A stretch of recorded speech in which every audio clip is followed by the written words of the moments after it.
Testing, testing. Say One, something. 2, 3. 1, 2, 3. Say it again. 1, 2, 3. Straight sword in the main hand, spells in the offhand. This feels like home in Elden Ring. Not for me. There's no flowers anywhere around here. Okay. So we actually, this is my wife here. Say hi. Hi. So this is actually what you're using with your build. You also use a sword and a smaller sword, straight sword, katana, curved sword. Any of those smaller, faster swords. Seems like what the game's balanced around along with spells in the main hand. That's what you're doing for your first build. And there's still no flowers, so okay, it doesn't feel like home. Yeah, there's flowers in this level. Well, they're not flowers. They're little puddles of silver goop. It's kind of like a flower. That's not a flower. Yeah. So this is older clips. This is for 3.5 years ago, and you will actually see the differences in PvP. I'll point them out when they happen. It's not going to happen as much in this first clip because none of us are really wearing heavy armor, but back then there was passive poise, which is basically just the poise that they always had. You could hit them, and you'll see it a lot more. Straight swords are a lot better now than they were back then because you could hit somebody with armor and they would just keep moving, even if they weren't in the middle of an action. And it was very frustrating as an invader, and luckily that is not the case anymore. Like I said, I'll point out when it happens. But even back then, this was just a build that just felt like how the game should be. I know this is a very specific thing to say, but I remember when I first used this build, because these are still kind of one of the first clips that I had, first few months of playing. It kind of felt like I was playing Dragon Ball Z. If anybody is familiar with that, if you're familiar with anime, I'm sure you know what Dragon Ball Z is. But in just a way I can't describe. You feel like you're really getting into the close range melee with the sword, and you just feel like you're shooting off ki blasts with the frenzied bursts and the frenzied flame. It feels very anime and just feels very dynamic. I just asked my wife off the record here what she's stimming at, and she said, or what she's laughing at, and she said she's stimming in her brain. Would you like to share with the class what that means? So, because you are talking, I don't want to interrupt you, but I am having an urge to do the repetitive stimming, verbal stimming. So in my brain, I am just singing, I can only count to 4. I can only count to 4. Feel free to unleash your stims. One, I feel like at this point it's part of our brand. She does stim a lot, but I feel as if she's started to stim more on these videos than she does any other time. That's not true. I'm always stimming, yeah, but I've kind of kept my stims limited, during these videos, because I know that the stims don't necessarily always align with what we're talking about. Like, he's talking about swords and PvP and whatever, and I'm just here thinking about I can only count to 4. That has nothing to do with it. So I kept it to myself until you asked. But yes, I am feeling a lot more comfortable stimming while recording. So maybe that's why you're listening to more of my stims while we're recording these sessions. Well, don't feel you need to hide them. We got 33 minutes and 3 seconds to fill here. And we got no scripts. It's just rambling. Well, I can only count to 4. I can only count to 4. If no one has ever, if you haven't seen that video, please look it up. It is actually very entertaining. Yeah, it's right on YouTube. It's a somewhat viral video. It's got a few million views. It's a parody of Let the Bodies Hit the Floor. Oh, so we got a host that was super brave with his Phantom, and now his Phantom's dead. What do you think he's gonna do? Daddy! Yep, Daddy. His daddy's dead, and now he's running. Oh, there we go. Keep running. Keep running. You were so brave. I love this as an invader. They're so brave. Sometimes they'll teabag oh, why don't you just walk into our blender? Just get blendered by our weapons. Stop being, stop backing away and stuff. And then the second it's equal, not even at an advantage, they leg it just instantly. Okay, but to be fair, I do that. Yeah. I don't like it. Like, when they kill you, right, in those rare occasions where it happens, Ooh, you would have been better off just doing the 1v1. I run away. I don't want to kill. I don't want to be killed, so I run to the nearest place where I can try and summon you again. Or, you know, I just keep on running until they kill me. Yeah. And then you scream. And that's where we got that, by the way. The scream it. Daddy! Yep. That's what she does. Just instantly terrified. Oh no! I'm gonna die! Yeah.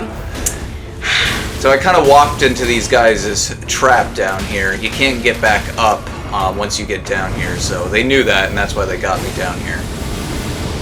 Cowards! Cowards. I mean, they're just doing what's smart. Shut up, if they're cowards. Let me be. Yeah.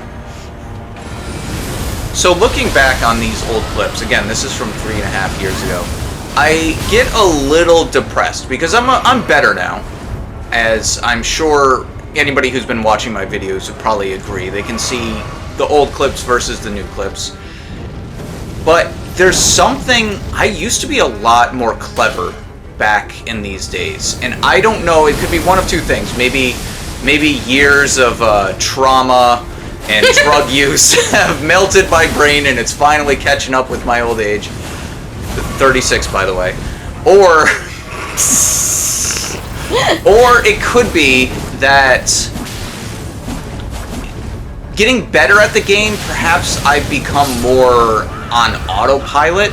You kind of just like, okay, here's what I do in this situation. You gotta get these gambits in your brain.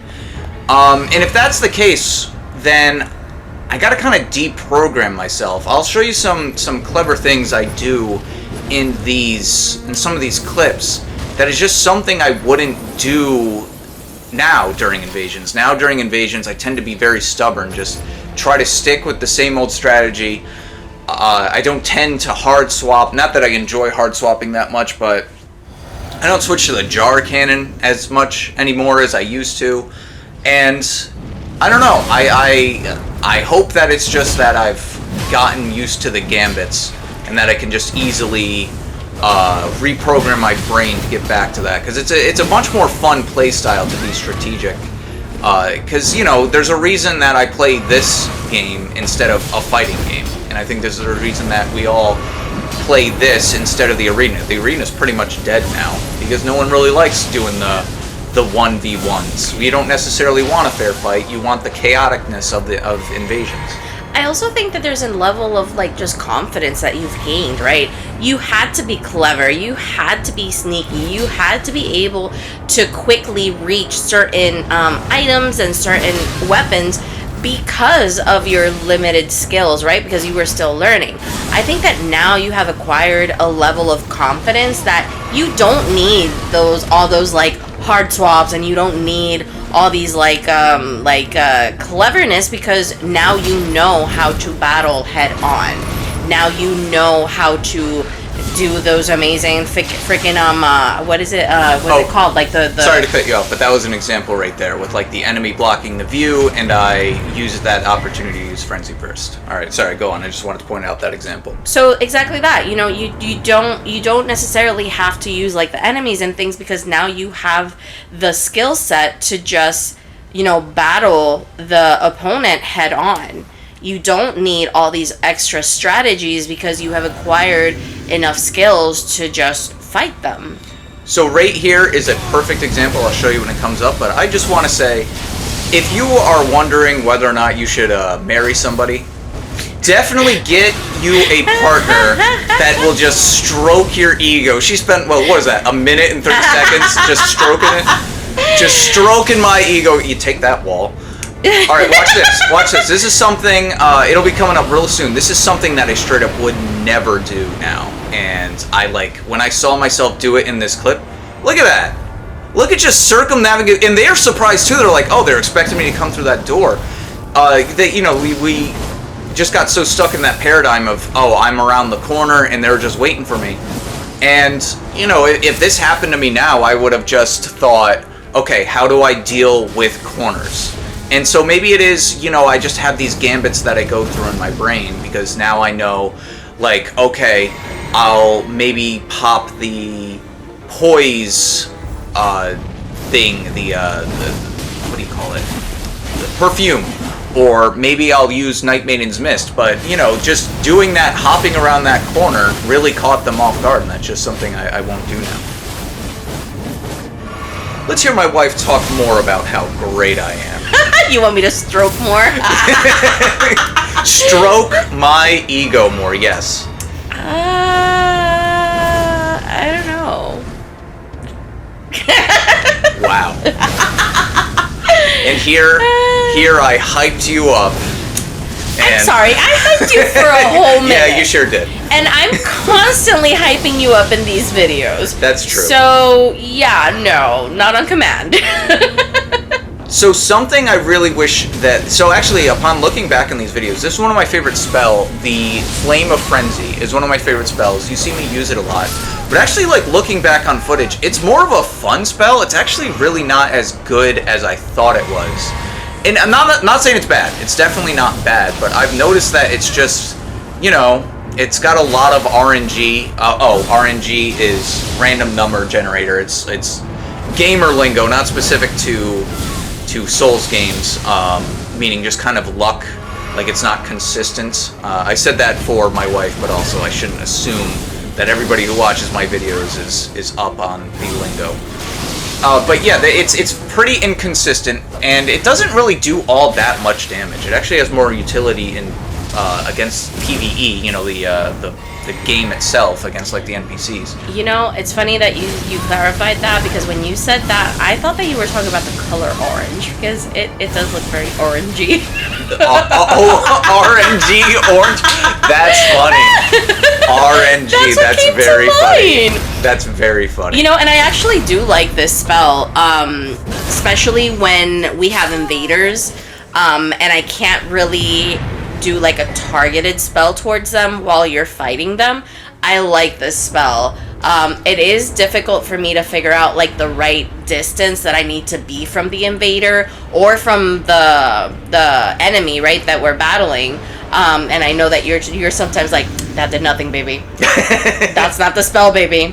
Change your spell, baby. Because I'm trying to figure out like what distance do I have to be to get the maximum amount of damage towards the enemy. But it is definitely a very artistic and very fun spell to use. Yeah, I think I've actually gotten worse at using it too. Actually, looking back on these clips, it made me realize things that I used to do that I'm not doing as much now, that I'll have to train myself next time I use it. I switched to a sorcery build right now, so I'll have to remember it for next time I go back to an incantation build. But I remember I used to use it as kind of a roll catch, and now it's not. And I think, again, going back to, as you get better, or at least more experience in the game, you keep relying on gambits.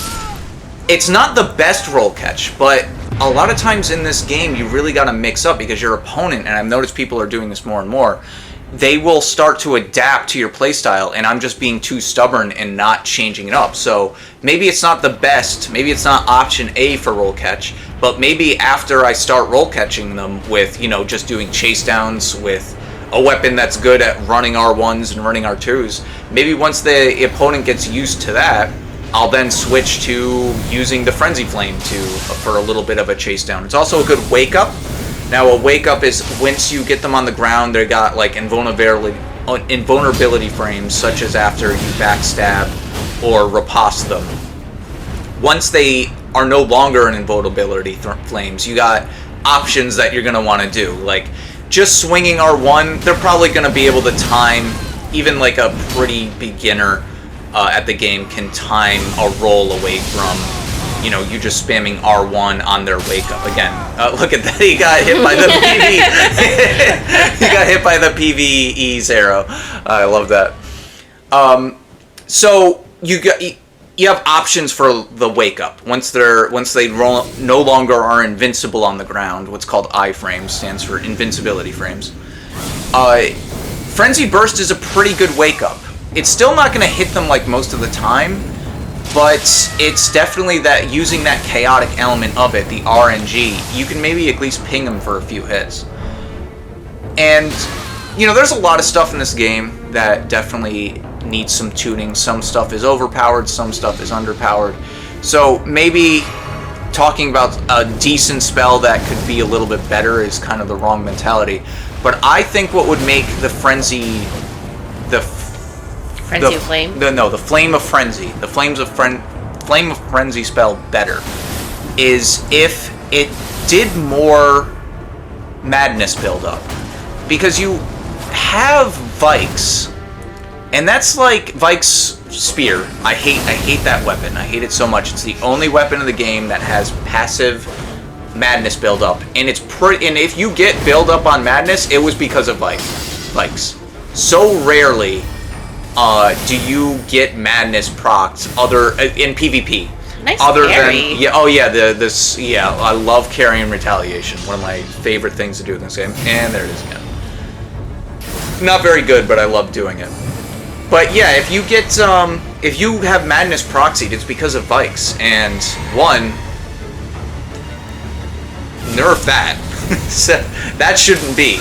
But two, you know, make the frenzied spells build up a little bit more. And if those each individual ones, you know, you'll see in this in a different clip, I hit somebody with like almost every single one of the little projectiles from the Frenzied Flame, and it doesn't proc madness on him. It's like near impossible to proc madness even on like an arcane build, and I just don't think that should be the case. I think it would make the spell a bit better and more fun to use.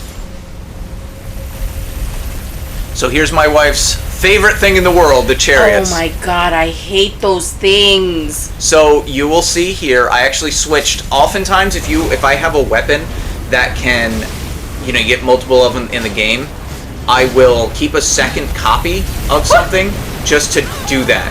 Now you'll see that I'm new, so again, these clips are from 3.5 years ago.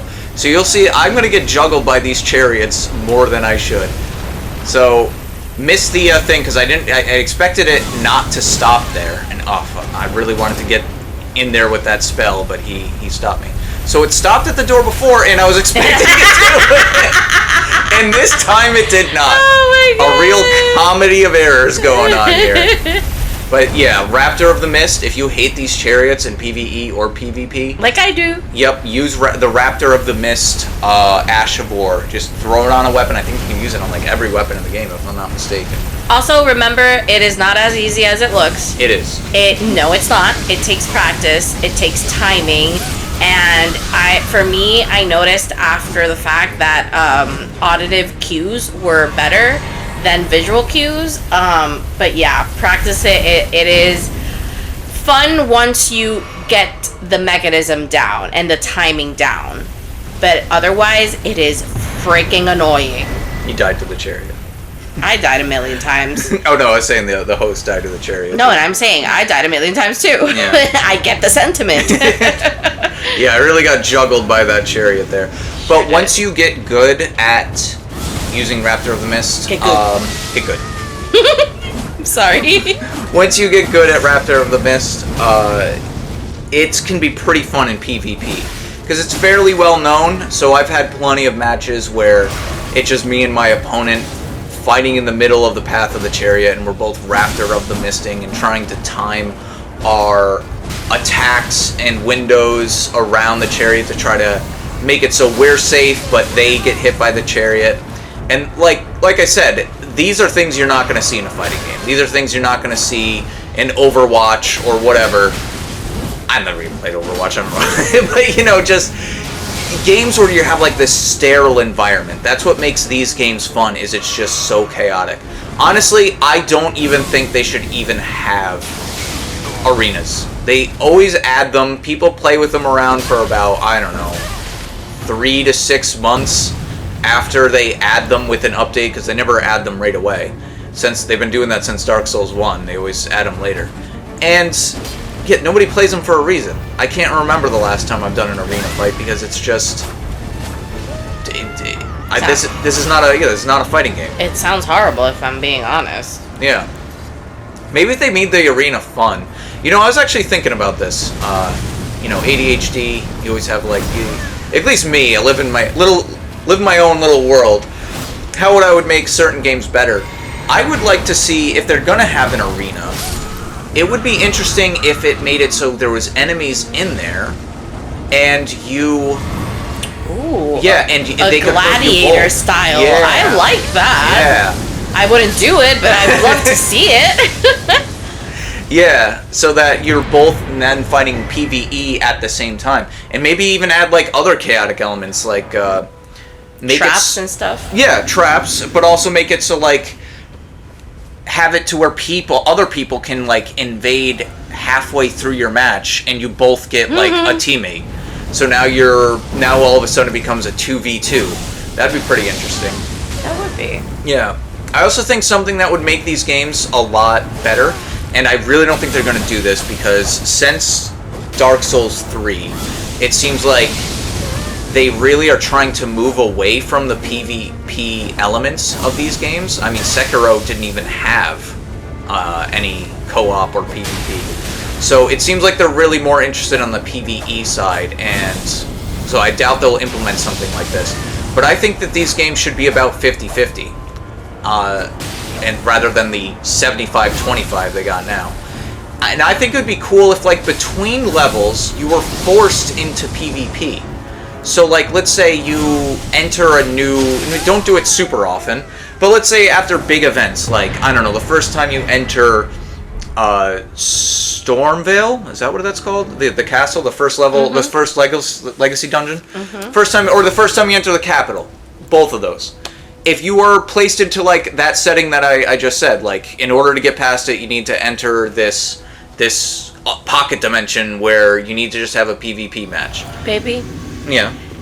There are multiple things in the game that I have to do alone. Yeah. And I've been avoiding. What makes you think that a player like me would want to be thrown into a PvP? Like, think about it. How many Everjails have I not done? How many side quests that I have to do and I haven't done? Just because it means that I'm going to have to either fight an NPC as an invader, right? Or that I'm going to have to do a battle on my own, not with Daddy. Well, I think that's something in addition to this, so this would kind of solve that issue. I think that they should also focus on the co-op side, because the co-op is as underbaked as the PvP. I don't like this concept of, like, yeah, they got the randoms, and then they got, like, okay, they finally gave us a password summon after, you know, it became obvious everybody wanted it. But this concept of, okay, I'm playing with my friend, and this is very annoying because we're going through the whole game. Keep people like us in mind. Don't send them home after we beat a boss. Don't put constant fog walls up. Give us an option to keep playing the game together. So if they see that we're playing together, then maybe you don't have to do that part alone. But also make it so you don't have to win the PvP match. Maybe if you do 3-4 matches, you get to just move on. I don't know. No, thank you. No, thank you. I'm Okay. good. Thank you. I don't like your suggestion. Okay. Yeah, I know a lot of people don't. A lot of people really don't like the PvP in this game. And I think it's good that they force people to do it. Because a lot of people don't think they like the PvP until they get a taste for it. And I think it's real, and I think ganking, a lot of people hate gankers. And you shouldn't. Because a lot of people, myself included, started out ganking. I remember, yeah. Ganker! Oh, plot twist. Ganker! Plot twist, Oh yep. my god, I didn't know that. I was in the forest in Dark Souls 1. And I went through the forest, and I actually won a few PvP matches. And I was like, wow, this is fun. And then I put my sign down at the forest. Yep. I spent probably the first few weeks of this game, of Dark Souls, my first PvP few experiences, other than the invasion here and there, was me being a ganker. And then I got bored of it. And then I was like, you know what? I'm just gonna sit in the forest myself. And then I was the host in the forest, fighting people one by one. Wow. And then after that, I was like, you know what? I think I'm good enough to do invasions. And that was all because they had the PvP forest in Dark Souls 1 that forced me to do it. Before then, I was like, I'm not interested in the PvP in this game. I never did any PvP. And still haven't. These games are the only games I do PvP in anything. How the turntables turn, you ganker. Yeah, I was a ganker 12 years ago or whatever, however long that was. I will hold it against you Yeah. forever. Because I really dislike gankers. Yeah. I really dislike gankers. You never have to deal with them. What are you I don't talking care. about? I don't like them. I don't like people who like create unfair advantages and like I just we should don't like probably it. explain what a ganker is. So gankers aren't just co-opers. Like going into a world as an invader and just seeing two people playing through the level, because that's what we're doing. We're doing an entire playthrough like that. That's not a ganker. Gankers are people who are waiting for invaders. They're in an area where they're really strong, like the enemies aren't as Like big the of a first threat. clip, like the first clip in this video, in the lava section. Oh, they weren't ganking. They were just they just took the opportunity to like, oh, we can wait right here. I see. But Guess I'll shut up now. oh no. Oh no. I triggered her rejection response. It's okay, baby. I love you. You know my world. I love you too. But yeah, gankers are more waiting in an area like if you invade at level 60, level 80, or even like level 200, and you see that they're chilling out there in, what's it called? Limgrave. Like by the first steps grace, where you first emerge in the game. Those are gankers. Those are people just waiting for the invader. And yep, that's what I did in the forest. Although in the forest it was kind of expected, you know, that was the PvP spot. But yeah, I started out doing that. So force and have more areas like the forest. I don't necessarily, well, I say like the forest. I don't want another Pontiff situation where like everything took place in after Pontiff's boss fight in the Aldred's Faithfuls from Dark Souls 3. But, you know, like what I said, where, you know, maybe after just big events, maybe it doesn't even have to be a lot, maybe 5 times in a playthrough. No. They force you to do a little bit of PvP. No. Just get a taste. No. Just a taste. No, I refuse. The old monk boss from Demon Souls. What was it called in Dark Souls 3? Half-Life. Oh, the Spear of the Church. That's what it was called. In Dark Souls 3, where you played as a boss. Beautiful. We need more of that. That was just one boss. Loved it. We need more of that. I was actually really disappointed that there wasn't that in Elden Ring, in either the DLC or the main game. More of that, please. Have I convinced you? No. Yeah. I am not going to be convinced about doing PvP. No. Like, how many times have you said that I am the coward that stays on top of the veranda and does not come down to fight the invader? That I am the one that runs after Daddy is killed? That I am the one that will avoid PvP or PvE even by going and picking flowers instead? And yet you've won a few matches. We have them clipped. We've showed it on this very channel. Out of desperation and survival. That is it. But I want a soft life, man. I want a soft life, and you have given me a soft life, and now you want me to endure? No, I'm good. Thank you. I will be princess. So this right here was a whole saga, as you can see. So I stayed behind to give that invader a 1v1. And as you can see, then I got very, very lost. So what happened here was if you know this area, it's very confusing. But I got tripped up by the thing that crumbled away with it being gone because my host used it. I just got lost for so long. You know, I fast forwarded this like 8 times so it wouldn't be boring. But I was stuck for a while, and as you can see, they're fighting the boss, getting him down. At this point, I was like, I should just sever out, but I just, for the sake of my own sanity, I was like, how do you get down here? And right around here is where I finally found some kind of way down. Yeah. You But were done. I was done, but I finally found it. Here it is. And as you can see, their life is low, the boss's life is low. And I, just like, oh wow, can I actually make a difference here? You came in and saved the day. Yeah. Look at that. Look at that. Yeah, look at all their life. I'm sorry, I should not have done that. No, do more sound effects. No. Yeah, what's that sound effect? I don't know. That's a weird sound effect. I've been put on the spot. Okay, I don't know what to say. There's the hero. Look at him bow down to me. Yeah. Oh my god. To the hero. I'm the hero. Had they only known that you were lost that whole time. They must have known. That you had no clue where you were. You know what? Maybe no, actually, they would have gotten a notification once I killed the invader. They had to have known I was so very lost. Or that I just, went to the bathroom after killing the invader. I am pretty sure that they were like, oh my god, where is this dude? We're gonna die. We're gonna die. We're gonna die. And then you just appeared like Jesus, Yeah, you see, you'll see in this clip, this guy's wearing heavy armor. He's wearing the try-hard armor, Commander, I don't remember what it's called, but the armor he's wearing is the armor you see a bunch of try-hards use. But you'll see me hit him with the straight sword, the Lordsworn straight sword, and him just keep moving. And you don't have to deal with that anymore. That is a frustration of the past, and we are glad it's gone on this channel. If you do not like that's gone, then unsubscribe. Leave the video a like still. and maybe watch some other videos, but unsubscribe, and then maybe resubscribe again after you unsubscribe.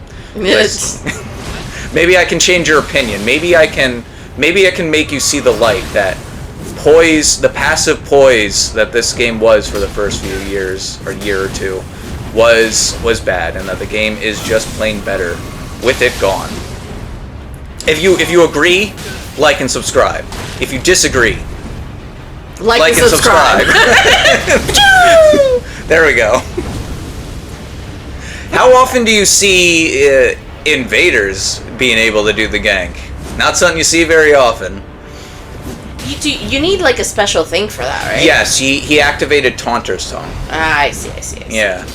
But he had a Phantom at first, and now I'm sure he doesn't want to be in this situation. Of course not. Who does? What you see people often do is they'll activate Taunter's Tongue just to get an invader in. Mm-hmm. And then once an invader ends, they'll turn it off. Oh, that's the end of the video. Say, do something. Do a stim. Do a stim. Bye. Wow. You got one. Stop. See you later.